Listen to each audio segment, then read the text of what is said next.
way it currently stands, forced labor, slavery takes precedence over rehabilitation and public safety. Oh, by the way, while the Biden administration gives reparations to everyone but free people, look at the billions he has run over to Ukraine. We don't have black grocery stores because if you think about it now, just to get in that supply chain, it's almost unheard of. They don't want the truth to get out. Okay? I don't want to know what my family did or what all these people did and all this stuff like that. Okay? You read that 500-page report.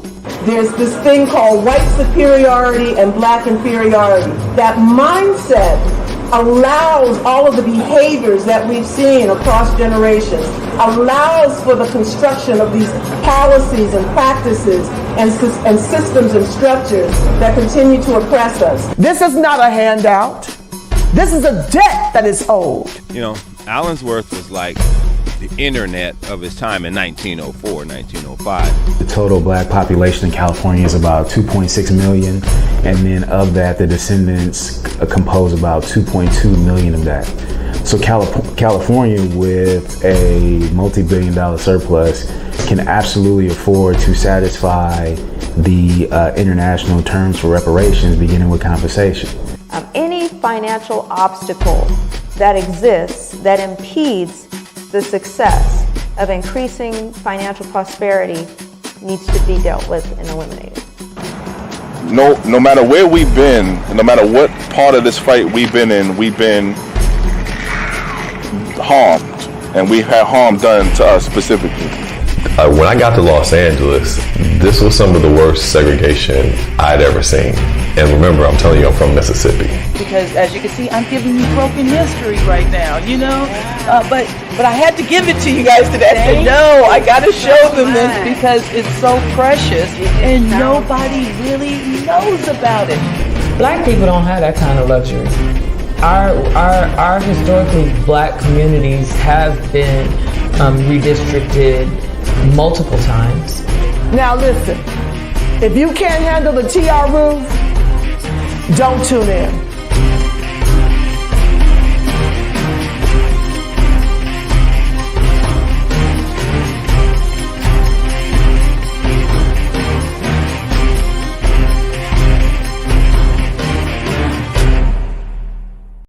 Write your thoughts, dreams, and affirmations into existence with this powerful, practical reparations manifestation planner. Put 2023 plans into action with purpose. The proofs are hot off the press and look fire, fam. Perfect planner to write reparations manifestations and any other New Year's resolutions, goals, and achievable aspirations. It's been stated, if you want to hide something from a black person, put it in a book or write it down. Let's break those stereotypical trash tropes. Conjure our justice claim collectively in 2023. Believe it and achieve it. Cut the check. Reparations Now Planner. Available now at Amazon.com. Write it into existence this year with fam and friends. All right, welcome back. Once again, Minimass Media Group. We're reading the consolidated preliminary policy proposals of the AB 3121. So, I guess let's get started. All right. Let's see, I'm gonna blow up the screen just a little bit, make sure everybody can see it well. All right, here we go. Section L, expand access to career technical education for descendants.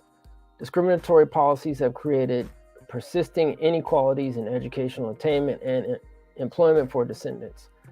High quality career technical education CTE programs, which combine academic education with occupational training to prepare students for careers in current or emerging professions, offer an essential tool to remedy these persisting barriers. To address the ongoing effects of racial discrimination and inequality in employment, education, and wealth, this proposal recommends 1. Collecting and disaggregating data about CTE enrollment in California by race.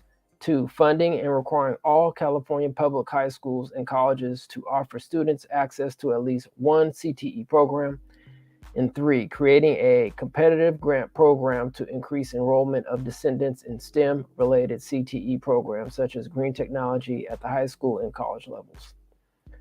For the requirement that all public high schools and colleges offer students access to at least one CTE program, schools could comply by partnering with another entity that has such a program available. For example, high schools could partner with nearby community colleges that enable their students to attend the community college's CTE courses. For the competitive grants, these funds could support programs implementing strategies that the Urban Institute has recommended for increasing racial diversity in CTE programs, including outreach, mentorship, equity-focused training for instructors, and providing potential students with access to adequate technology and software to access online CTE courses. The CDE would administer and awards grants on competitive basis to school districts, county superintendents of schools, direct funding charter schools and community colleges to increase descendant participation in STEM-related CTE programs, including electrical engineering, information technology, renewable energy, green technology, advanced manufacturing, healthcare, or cybersecurity.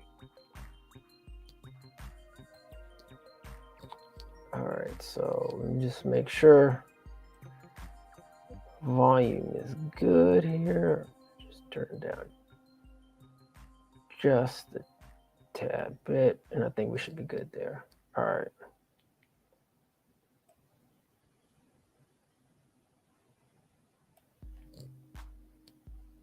All right, cool. Here we go. Reduce K through 12 public school segregation by enabling students to attend schools from other districts. California schools remain in a state of segregation.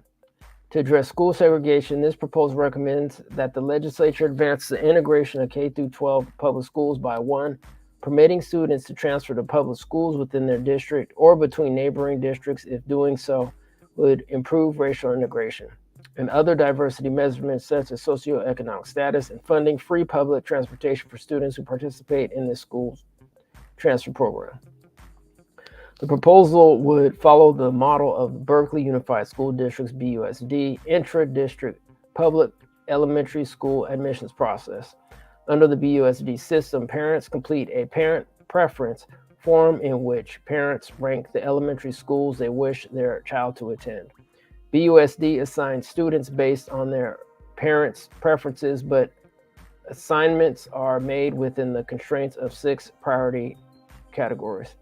The priority categories are 1, students currently attending the school who live within that school's geographic attendance zone. 2, students currently attending the school who live outside the zone. 3, siblings of students currently attending the school. 4, school district residents not attending the school who live within the zone. 5, school district residents not attending the school who live outside the zone. And 6, non-residents wanting an inter-district transfer. Within a given priority category, BUSD uses diversity categories to make assignments with the aim of ensuring that the student body at each elementary school reflects the racial and socioeconomic diversity of the total elementary school population in the attendance zone. BUSD uses 3 diversity factors. 1, the average household income of those living in the planning area. 2, the average education level attained by adults living in the planning area. And 3, the percentage of students of color living in the planning area. And the quote, students of color is in quotes. BUSD determines diversity by comparing the diversity of the attendance zone with the diversity of the neighborhood in which a student resides, not the diversity characteristics of individual students. Though the BUSD system is a system for intra-district transfers, i.e. within the same district, this proposal would apply that model to permit inter-district transfers as well, in order to further remedy segregation between school districts as opposed to segregation solely within school districts. A 2009 study of the BUSD school transfer policy concluded that racial integration across the district is fairly high, and that BUSD has substantially integrated schools within the confines of the Supreme Court's guidance on voluntary integration plans.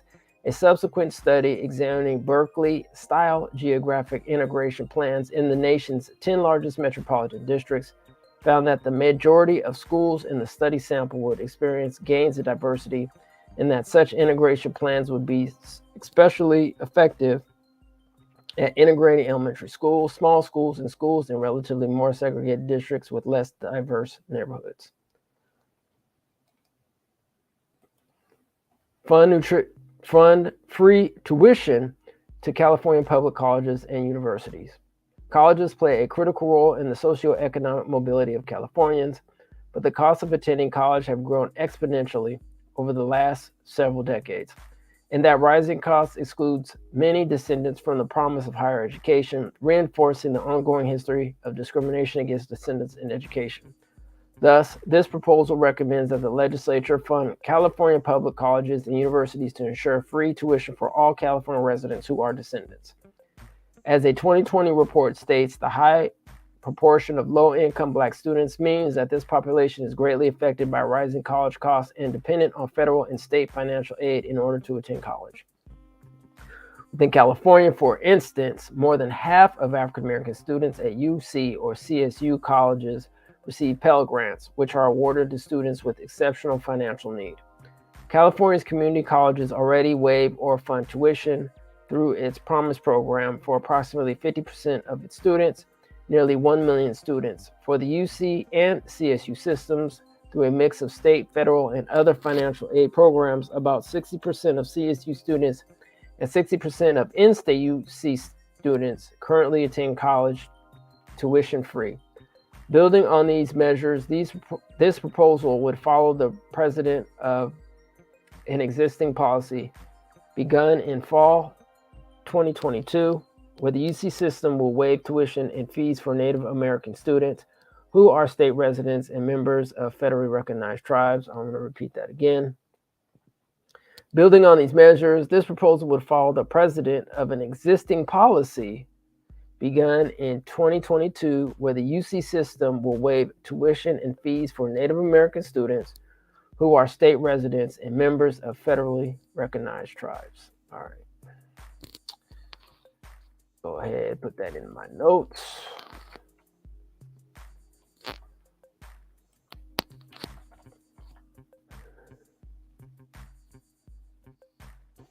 All right, let's continue.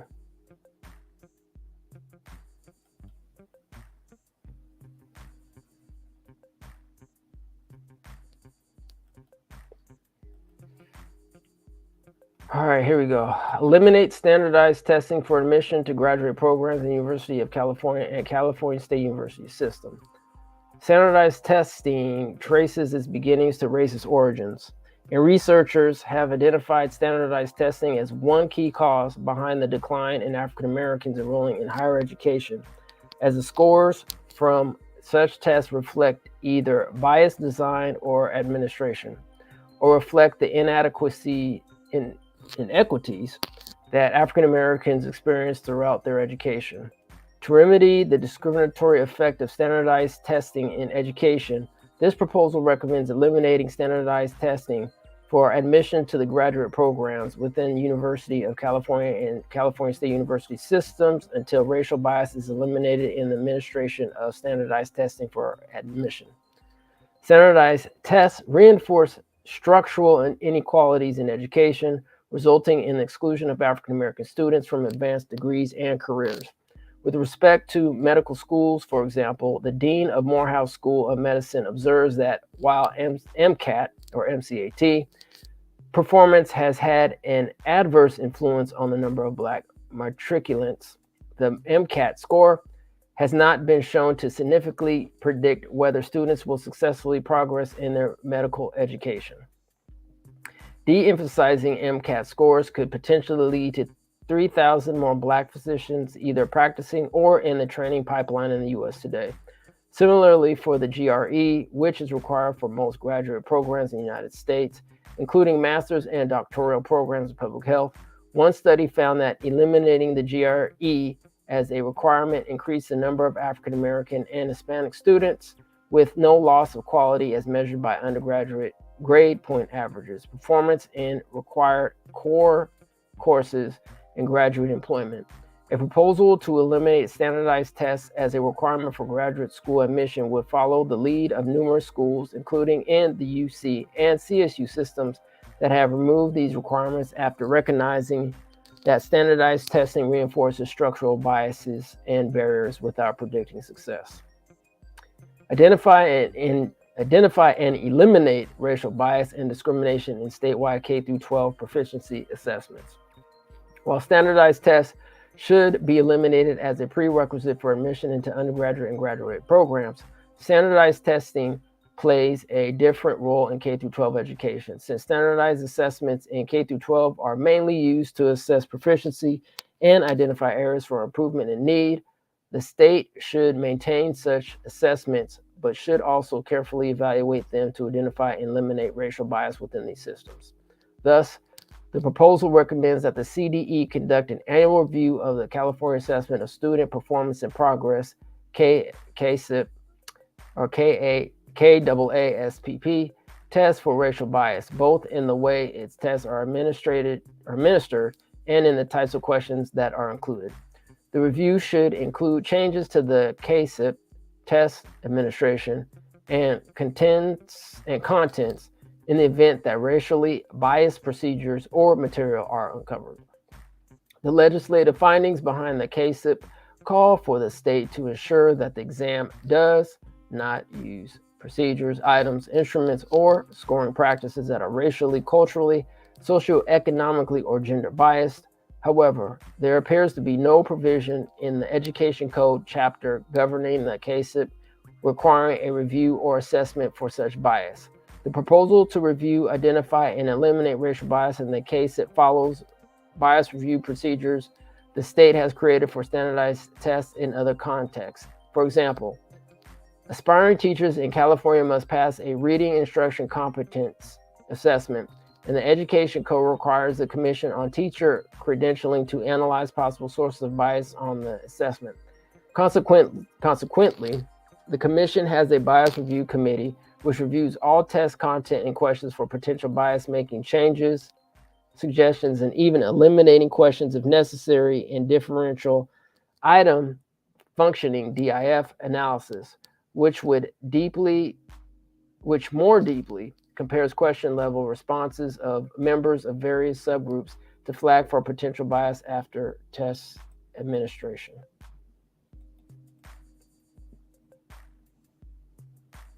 All right, let's see here. Racism in environment and infrastructure. Proposals to address the harms discussed in this chapter are set forth in Chapter 12, Mental and Physical Harm and Neglect, Pathologizing Black Families. This section details policy proposals to address harms set forth in Chapter 8, Pathologizing Black Families of the interim report. Reduce and seek to eliminate racial disparities in the removal of African American children from their homes and families. Establish and fund early intervention programs that address intimate partner violence, IPV, within the African American community. Eliminate interest on past due child support and eliminate back child support debt. Eliminate and/or curtail law enforcement activity in California schools. Eliminate or reduce charges for phone calls between county jail inmates and their families. Policies to address disproportionate homelessness among Black Californians. Additional recommendations are in development. Reduce and seek to eliminate racial disparities in the removal of African American children from their homes and families. The rate of removal of African American children from their homes is staggering.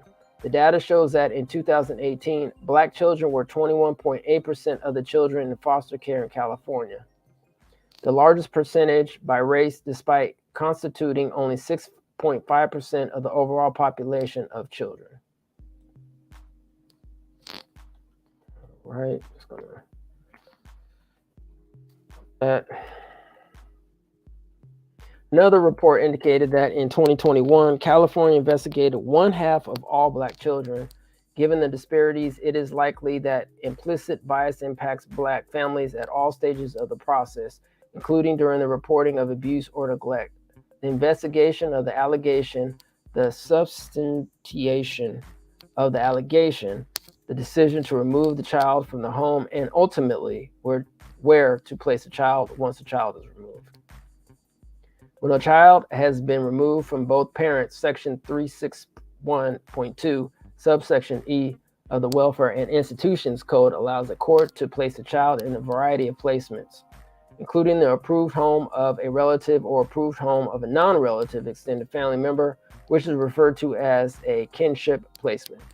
Preference is given to a request by a relative to have the child placed with them. Although the statutory preference is to place children with relatives, a disproportionate number of African American children are placed in foster care with strangers or in congregate care settings instead. Being Black is a predictive factor of a child's placement in congregate care setting. Even when a child is placed in kinship care, disparities in resources and funding persist. Children in kinship care and their caregivers are among the most underserved in the welfare system. For example, kinship care families receive significantly lower payments and fewer resources than unrelated foster parents, which can influence the decision of a relative with modest economic means to be considered for placement. Lack of resources can also lead a social worker to exclude relatives from placement consideration. The following proposals provide a multi-pronged approach to eliminate racial disparities for African American families by implementing procedures in the child welfare system to eliminate the influence implicit racial bias may have on decision-making at each stage. This proposal recommends that the legislature enact legislation to require, quote, blind, end quote, removal meetings where a committee of social workers who are unaware of the race of the child and their family make the decision regarding whether a claim of child abuse is substantiated and whether the initial detention of a child from their home is warranted. This proposal recommends that the legislature enact legislation to prohibit child welfare agencies from detaining a child on the basis of a nebulous claim of neglect, where the claim of neglect is rooted in a parent's poverty or the lack of resources. Before a child welfare agency can detain a child based on general neglect, the agency must demonstrate that it has engaged in active efforts. Active efforts mean the agency has taken proactive steps, which may include financial assistance and support services to help parents ameliorate or eliminate the conditions that cause the agency to investigate the family. To mitigate concerns that incongruent cultural standards are often applied to justify the removal of an African American child from the child's family, it is recommended that the legislature amend Welfare and Institutions Code, Section 361, to require the testimony of an independent qualified expert on the prevailing cultural practices and standards of the African American community, including child rearing practices before a child can be removed from their home. A child could be removed only where the qualified expert testifies that continued custody in the home is likely to result in serious emotional or physical damage to the child. Substance abuse or addiction issues are often a driver for the removal of children from their parents. Research has shown that with respect to drug-positive newborns, African American mothers were more likely to have their infants removed than white mothers, even though the overall characteristics or conditions of the infants were similar. Existing legislation does not disqualify a non-custodial parent from being considered for placement where the parent is in a substance abuse treatment facility, so long as that facility allows minor children to remain with their children during treatment. Because existing law acknowledges that substance abuse issues without more do not require separating a child from their parent. This proposal recommends that the legislature enact legislation to mandate that in those cases where the sole issue is a parent's substance abuse, child welfare agencies must place the family on family maintenance services and use active efforts to place the custodial parent and child in a residential treatment program that allows minors to remain with their parents during treatment before the agency can file a petition to detain the child. Where outpatient treatment has a likelihood of success, agencies must provide family maintenance services along with outpatient treatment before filing a petition to detain a child. This proposal recommends that the legislature enact legislation requiring child welfare agencies to place a child with a non-custodial parent in cases where removal from the custodial parent was necessary, even if the non-custodial parent is an inpatient substance abuse treatment facility in the facility, if the facility allows. Dependent children to stay with their parents and placing their child with the non-custodial parent would not be detrimental to the child. Kinship placement proposals. This proposal further recommends that the legislature require child welfare agencies to amend their licensing requirements to equalize funding between kinship placements and foster home placements by using the same licensing procedure to license relatives for placement that is used to license foster parents. Equalizing funding makes it financially feasible for minors to be placed with relatives who otherwise lack the financial means to assume placement. And placing a child with relatives provides the benefit of familial connection and continuity of community without additional cost to the county or the state, given that there is one less child placed in a foster home. In the alternative, this proposal recommends that California waive its eligibility under Title 4-E so that relatives can receive the same financial support and access to resources from the state as foster parents. Title 4-E requires placement of a child in a foster home or a congregate care setting, but children placed with relatives often have fewer placement changes, more frequent contact with birth parents and siblings, and fewer negative emotions about their time in foster care. Waiving eligibility rules to place a child with relatives, which generally has far more benefits for the child than foster care or a congregate care placement, should be the preferred option. In the alternative, this proposal recommends that the legislature amend Welfare and Institutions Code Section 309, subsection D1, to authorize financial payments to relatives to purchase whatever is required to provide a home and the necessities of life for the child for as long as the child is placed with the relative. Beyond Section 309, existing social welfare programs like CalWORKS and CalFresh or a special fund established by the legislature can be used. For existing welfare programs, the agency must be required to use effective efforts to assist relatives in applying for and obtaining benefits. All right, so I'm gonna go quick interjection here. All right, so yeah, this is very interesting because like the Freedmen's Bureau agency could probably take care of like all this stuff. So, but it's going to be very interesting how what is recommended between what services that will be provided underneath certain state agencies and then within the Freedmen's Bureau. But that's just my 2 cents. Anyway, let's continue. To address implicit bias, this proposal recommends that the legislature amend Welfare and Institutions Code 361.3 to eliminate good moral character from the list of criteria the social worker may consider in deciding whether to place a child with a relative. All right, interjection. Sorry, I gotta stop here. Okay, because once again, I need to put this all in context. And this is, if you're listening to this and you're not looking at this, I just say interjection because this is not part of the proposal.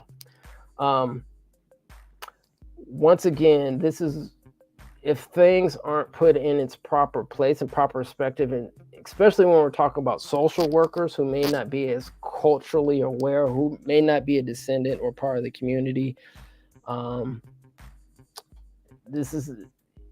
there might be still a huge possibility that, you know, there's going to be some challenges with this particular social working system because Black people have always had issues with this social working system. I know in this project, I think they did, or this preliminary policy proposals, I think they did mention the Black Panther Party. So, I mean, that's fortunately with the free breakfast program, which I think they may have talked about on the report, in the 500-page report, but if they didn't, the Black Panther Party for Self-Defense right here in California had a free breakfast program for children. This was before California actually started their own free breakfast, or their free lunch program here in California. So I just want to say that this is, we really need to start as a community, really start looking at this stuff and trying to put everything in its context and see how much we can wrap up underneath the Freedmen's Bureau as much as possible, because we have to protect our children. The children are the future. If the children aren't protected, there is no community. There is no Black community. There is no Freedmen community. There's no America in general. Okay? So anyway, sorry about that quick interjection, but let's continue. Whether a relative has good moral character is a subjective inquiry that can be affected by implicit bias. Criminal background checks are required for anyone being considered as a placement. This proposal recommends that the legislature enact legislation to mandate that an agency may not use a relative's prior nonviolent conviction to disqualify a relative from being considered for a placement. In addition, it is recommended that the legislature amend Health and Safety Code Section 1522, a subdivision G, to provide an exemption for relatives who have been convicted of nonviolent offenses, along with other exemptions provided in that subdivision.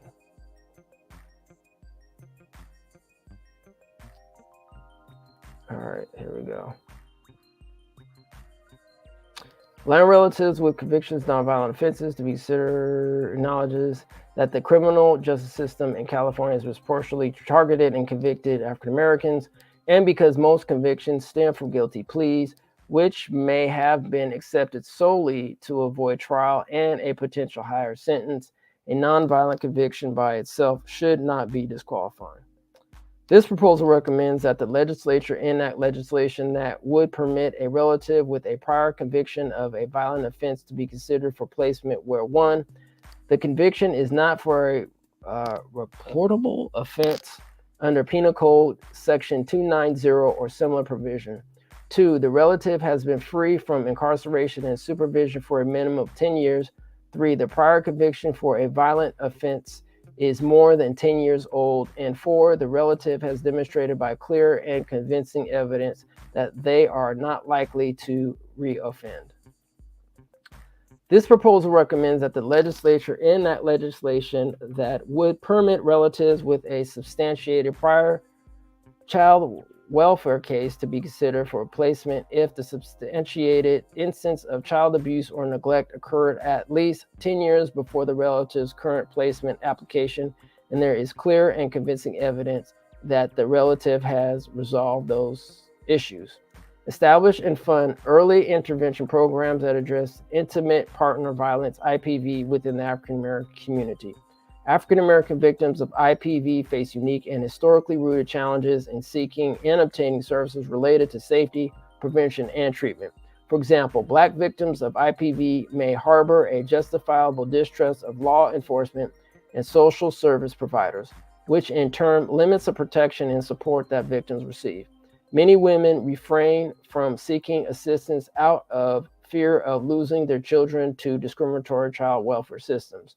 And even when assistance is sought, many of the service providers fail to provide the kind of culturally competent, trauma-informed services that are most effective. Moreover, given that Black women face disproportionately higher rates of IPV, these challenges result in the neediest populations receiving the least support. This proposal would establish and fund early intervention programs that address intimate partner violence within the African American community. These programs would be designed to treat the victims, the abuser, and minor children within the family who have been exposed to the violence. All right, so I'm just gonna do a quick pause right there, just to make sure that everything is cool. Thanks, Gig Ride Share, for coming through. Thanks, Candace Raven. What's up, family? I'm just going to click through the comments. They also need to do private colleges as well. Yeah. Let's see. Sweetie, you're lost. We are indigenous to this country. Stop, that's disrespectful. Okay.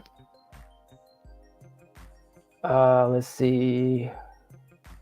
Question, where can I find this document? You can actually go to the California Reparations Task Force to find this document, and you have to search for this. But yeah, here, let me go put it in the chat real quick, and then we'll get back to the reading. All right.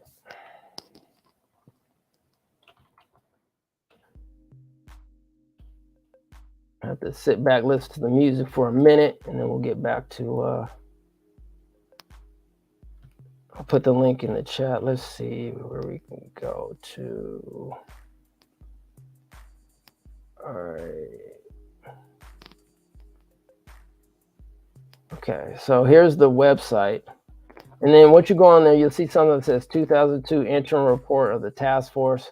And there might be a 500-page report on there. And there also might be the 100-page proposal report. But the interim report was the 500 one. And then the one that we're reading tonight is the 100-page proposal report. So there are two different reports. So there's an interim report for 500, and this was the 100-page proposal report. So hopefully that clarifies and makes sense, family. All right, thanks for joining.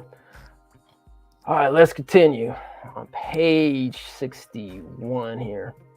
All right, the proposal recommends that the state provide funding to CBOs and wait, did I miss something? Okay,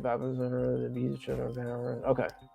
The proposal recommends that the state provide funding to CBOs and treatment centers that provide IPV services to victims and perpetrators of IPV, with funding to expand services to improve outreach to victims, perpetrators of IPV, and children who may have been exposed to IPV within the home, and provide appropriate services tailored to address the needs of the family based on the severity and duration of the IPV. In exchange for funding, the CBOs and treatment centers will provide the following services depending on the needs of the victim and children exposed to violence within the home. Partner with hospitals, clinics, and mental health centers to provide IPV self-assessment tools and referral information for IPV victims at these points of contact where providers may encounter victims of IPV. Provide direct cash assistance to IPV victims to allow the victim to separate from the perpetrator of IPV. Where necessary, the CBOs would also provide assistance in gaining long-term financial stability by assisting victims in applying for benefits or by providing access to job training. CalWORKs also can be used to provide temporary direct cash assistance for people who are IPV victims and require direct cash assistance because of IPV. Provide graduated treatment options to victims and IPV perpetrators depending on the severity and duration of IPV. One study indicated that conjoint couples treatment was more effective in reducing recidivism over a 6-month period than individual couples treatment. Where the victim is fully supportive of conjoint treatment and where the violence has been mild to moderate and both parties want to remain together, the victim and perpetrator can be referred to a multi-couple conjoint treatment program for IPV. Because exposure to IPV causes trauma to children, the CBOs and treatment centers could also provide services or referral and payment for appropriate services for minor children who have been exposed to IPV. So once again, interjection, those treatment centers could actually fall underneath the American Freedmen's Bureau or the California Freedmen's Agency, et cetera, et cetera. Let's continue. Eliminate interest on past due child support and eliminate back child support debt. Although Black Californians are less than 7% of the state's population, they represent 18% of the parents who owe child support debt. Under current law, California charges 10% interest on back child support, which is more than 3.5 times greater than the national average. The 10% interest rate quickly increases the amount of the child support debt owed.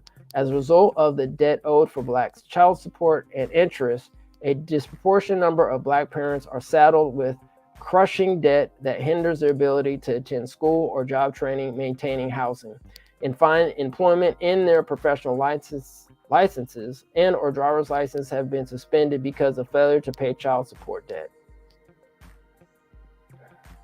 One study commissioned by the California Department of Child Support Services in 2003 estimated that 27% of California child support errors was unpaid interest. The same study showed that child support debtors had lower incomes than the typical California worker. The study indicated that even debtors paid 50% of their net income towards their child support debt, back support, and interest. Only about 25% of the debt owed for child support errors and interest would be collected over the next 10 years. In 2020, the governor vetoed a bill, AB 1092 or 1092, which would have terminated interest on child support errors owed to the state prospectively. Yeah, that interest, man. Woo. All right, interjection. Let's continue. This proposal recommends that the legislature enact legislation that would eliminate all interest accrued on back child support, requiring only the payment of the principal owed. At a minimum, the proposal recommends that the legislature eliminate the prospective accrual of interest on child support debt for low-income parents. This proposal further recommends that the legislature amend California Family Code Section 17560, the offers in compromise provision to allow for offers in compromise and forgiveness of child support debt, even if the amount of the compromise does not equal or exceed the amount the state would be reimbursed under federal programs like temporary assistance to needy families, TANF. The amount of the compromise would be based only on the parent's financial circumstances and ability to pay. Eliminate and or curtail law enforcement activity in California schools. This proposal overlaps with a proposal in the Unjust Legal System chapter.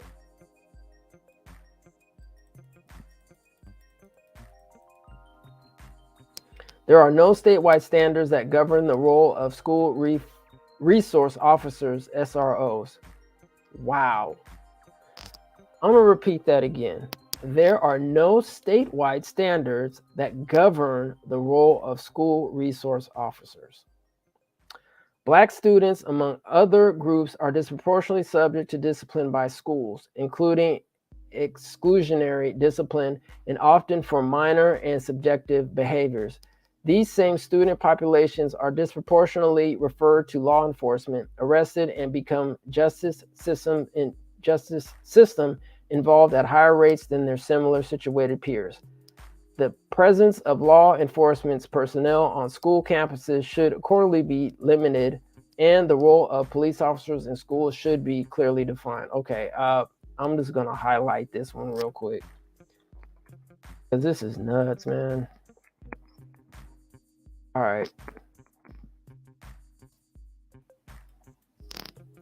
This proposal would limit and restrict the presence and activity of police officers in California schools. Specifically, the proposed legislation would, 1, eliminate school police departments under the purview of individual school districts created pursuant to California Education Code Section 38000B.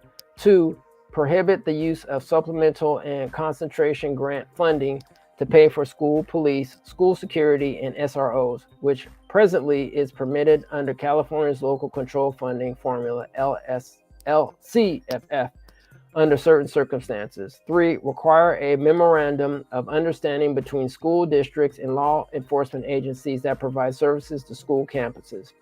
4, require training by the Commission on Peace Officer Standards and Training, POST, for campus police officers, and require the training be updated regularly in consultation with and approved by the Attorney General's office at least every 3 years, as the current training has not been updated for decades.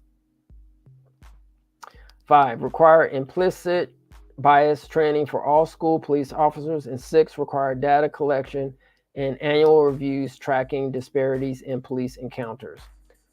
Eliminate or reduce charges for phone calls between county jail inmates and their families. Under the current law, county sheriffs may charge inmates per minute fees and associated charges for telephone calls. Although the profits from these fees ostensibly go toward services and resources for inmates, the funds are often mismanaged and or misdirected. Moreover, the financial burden falls disproportionately on low-income Black and brown families during what can be the most challenging and destabilizing time of life. When a loved one is incarcerated, ultimately, the fees force families to choose between not communicating with incarcerated family or spending scarce resources to do so. Under Senate Bill 1008, 2022 Becker, all calls from state prisoners and juvenile detainees are now free.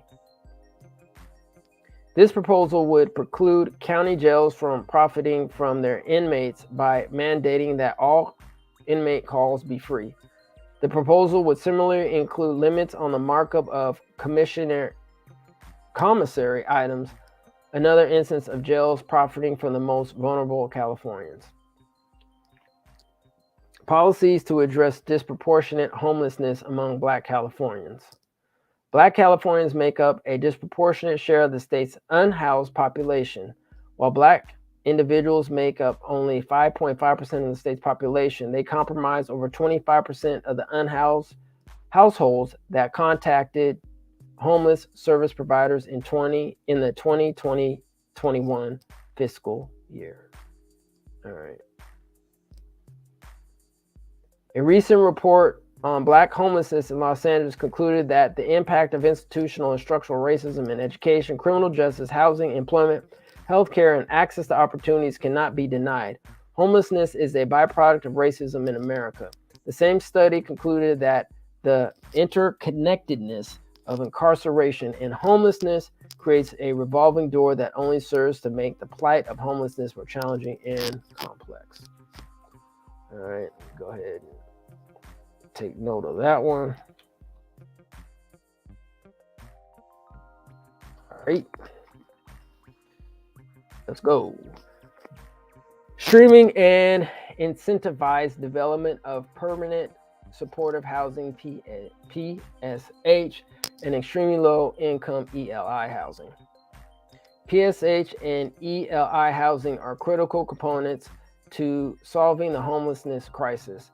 PSH provides housing to those with substantial physical or behavioral disabilities and provides on-site treatment and services.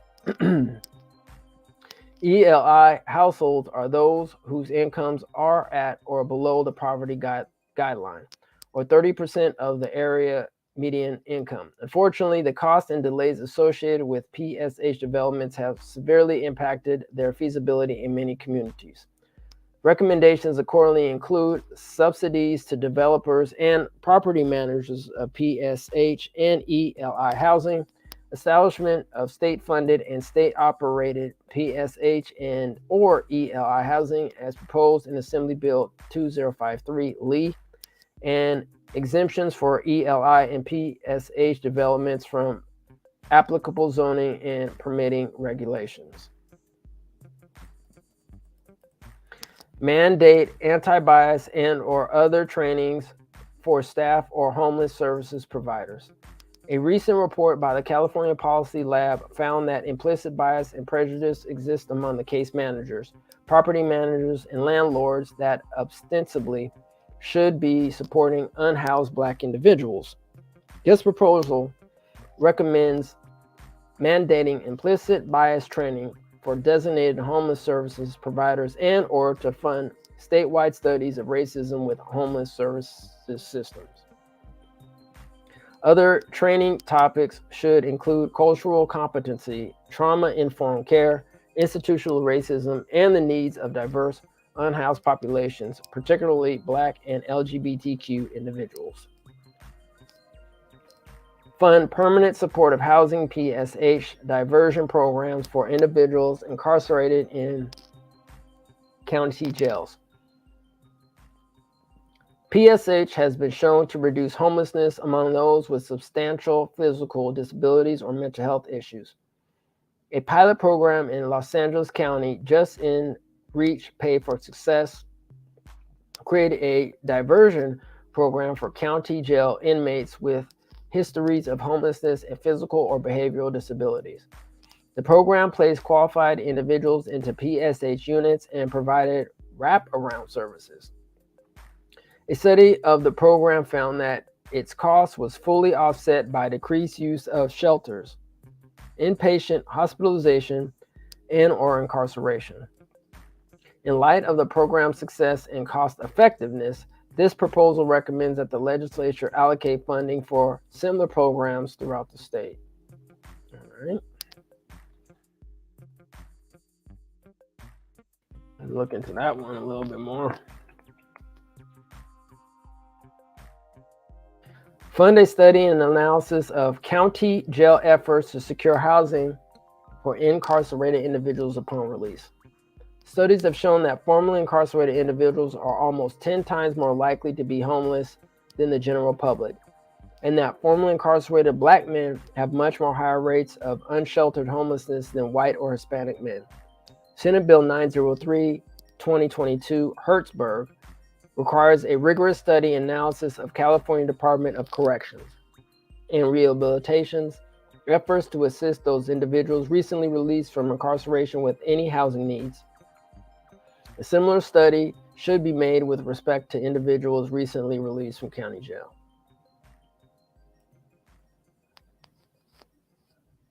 All right, let's get that real quick. Note that. All right. Develop and launch Racial Equity Initiative. This recommendation will require a racial equity analysis of California housing and homelessness program.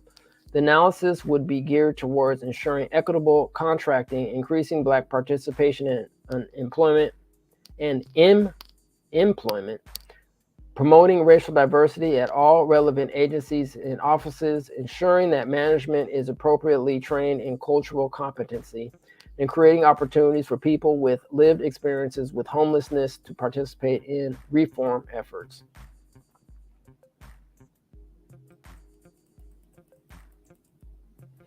All right, allocate broad-based funding to community-based organizations. This proposal recommends that the legislature allocate sufficient funds to address the root causes of Black Californians experiencing homelessness and through grants to qualified, culturally congruent services providers, particularly Black-founded organizations that serve Black communities.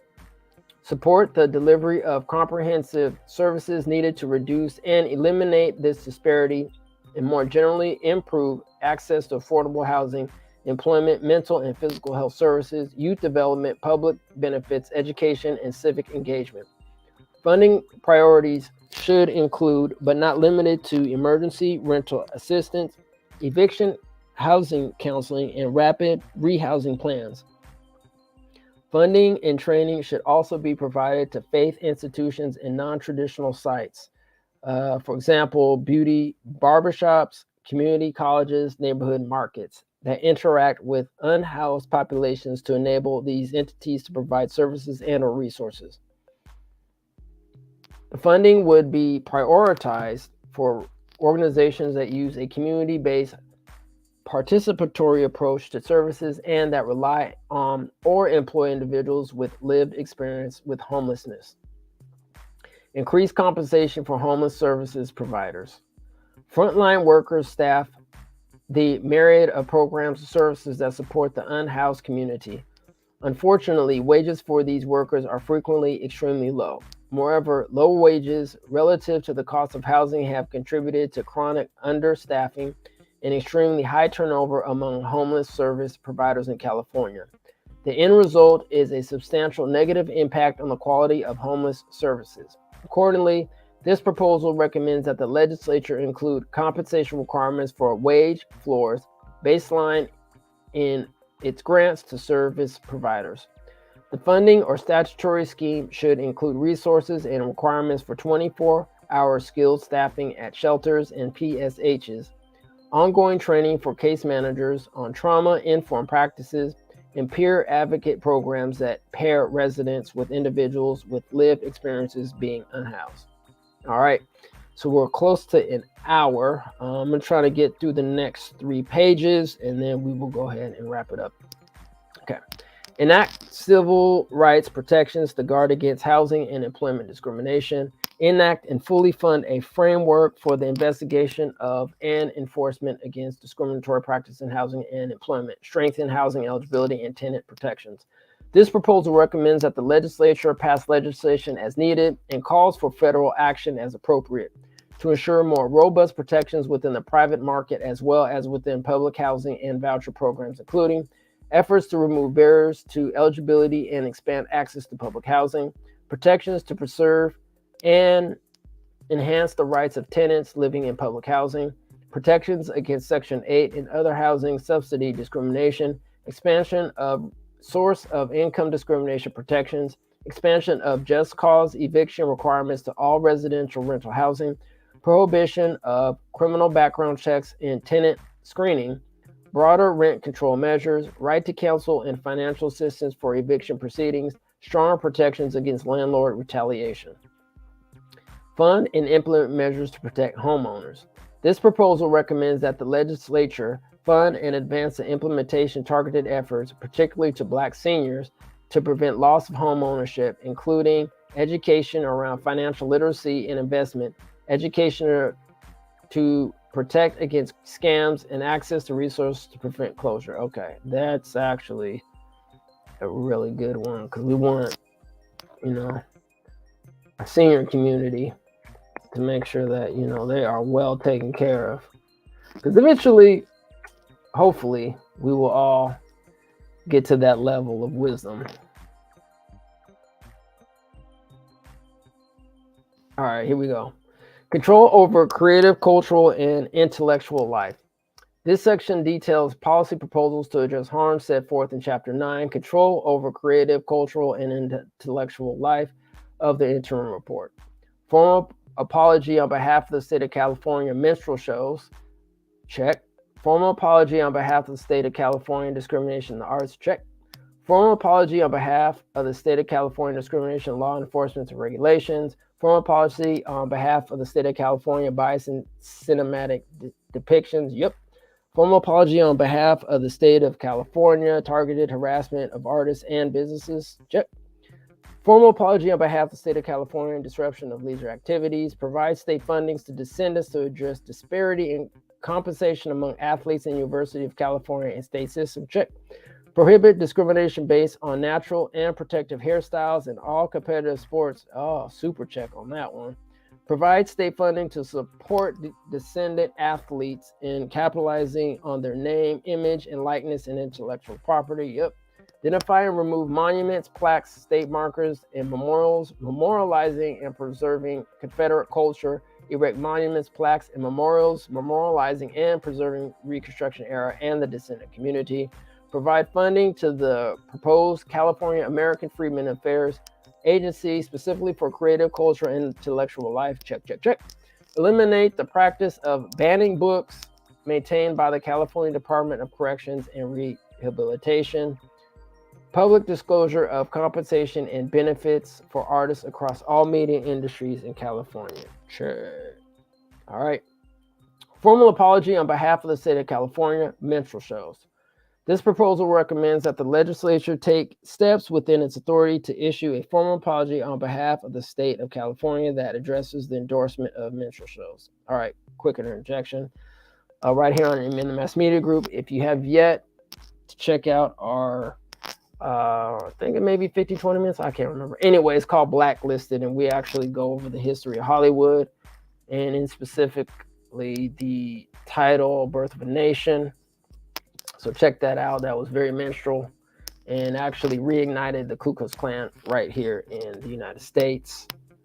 So anyway, let's continue.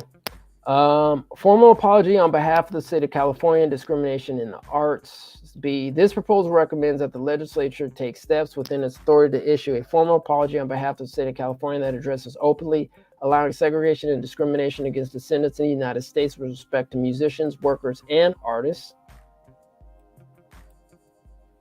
Formal apology on behalf of the state of California, discrimination in law enforcement and regulations. This proposal recommends that the legislature take steps within its authority to issue a formal apology on behalf of the state of California that addresses restrictive zoning ordinances, licensing laws, fire safety codes, and anti-nuisance laws that were crafted to disrupt Black businesses and their customers.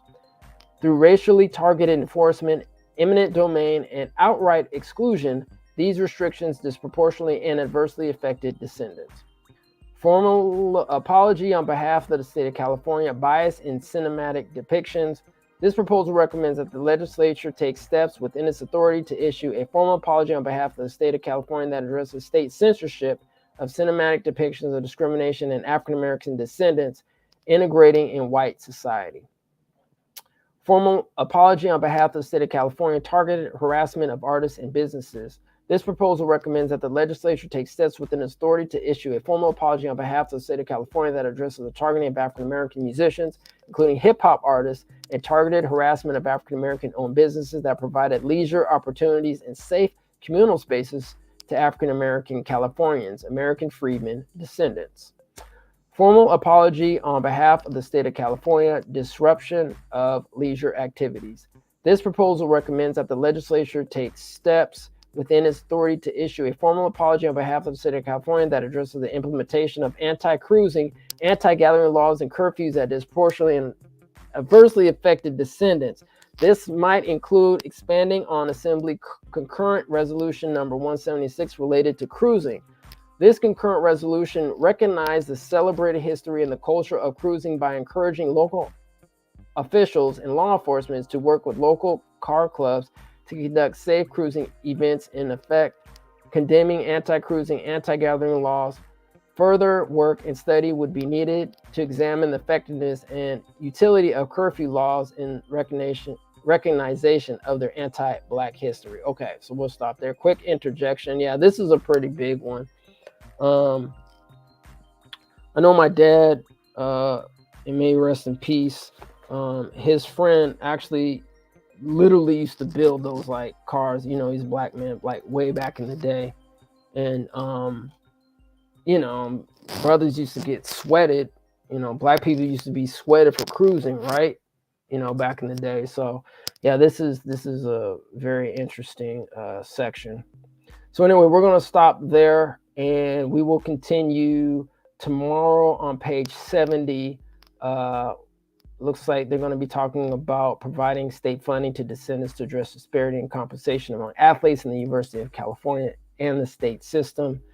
So once again, thanks everyone for coming. We really appreciate everybody coming through and listening on the live stream, and then once it plays again on the replay. If you have any questions, want to reach out to us, hit us up at etnmediagroup@gmail.com. That's etnmediagroup@gmail.com, and we will try to get back to you as soon as possible. So once again, family, have a good night. God bless to y'all, and we'll see you next time, Thursday. Yep, Thursday. It is Thursday, which will be Friday tomorrow at 8:30. Once again, we started on February 13th, and so Friday will be the next reading, which I believe will be part 5. All right, take care, and once again, peace and reparations. Write your thoughts, dreams, and affirmations into existence with this powerful, practical reparations manifestation planner. Put 2023 plans into action with purpose. The proofs are hot off the press and look fire, fam.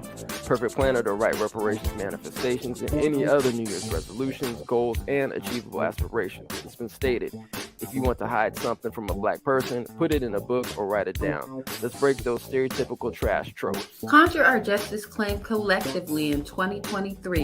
Believe it and achieve it. Cut the check. Reparations Now Planner. Available now at Amazon.com. Write it into existence this year with fam and friends. The way it currently stands, forced labor, slavery takes precedence over rehabilitation and public safety. Oh, by the way, while the Biden administration gives reparations to everyone but free people, look at the billions he has run over to Ukraine. We don't have Black grocery stores because if you think about it now, just to get in that supply chain, it's almost unheard of.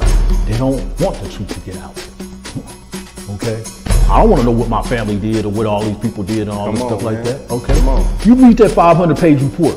There's this thing called white superiority and black inferiority. That mindset allows all of the behaviors that we've seen across generations, allows for the construction of these policies and practices and systems and structures that continue to oppress us. This is not a handout.